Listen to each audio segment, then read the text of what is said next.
All right, good afternoon, everybody. This is the Fantasy Sports Boss with a Monday Crisis Point video. Today, I wanted to talk about Christian Kirk of the Jacksonville Jaguars.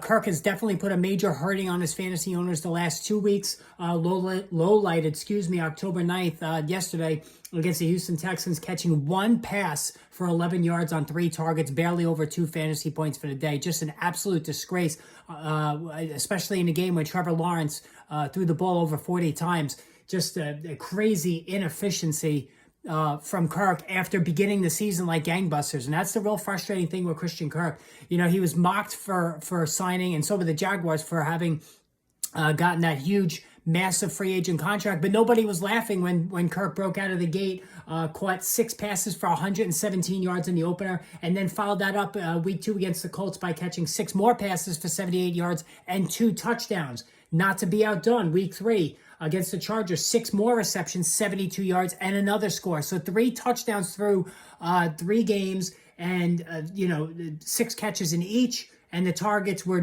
12, 6, and 9. The trouble began, though, against the Eagles. Very inefficient game for Kirk. 2 catches for 60 yards.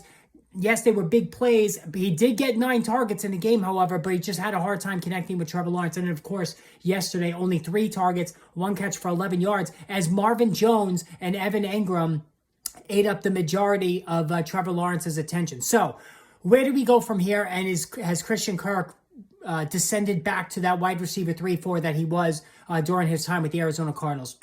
In my opinion, I think Christian Kirk will be okay.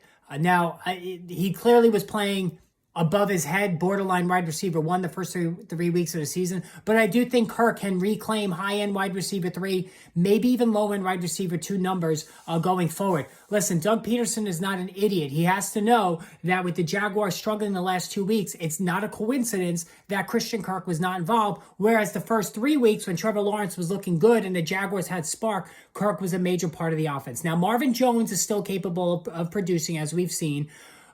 He's a little bit annoying as an aging veteran who won't get out of the way for Kirk. So that is something to be concerned about, at least.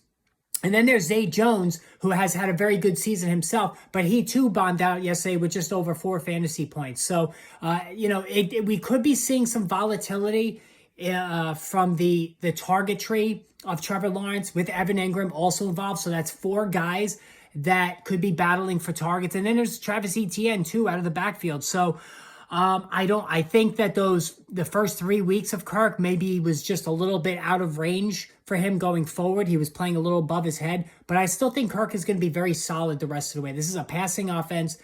Like I stated before, Doug Peterson knows that Christian Kirk was a major component of the offense when things are going good, and they get the Colts for week 6.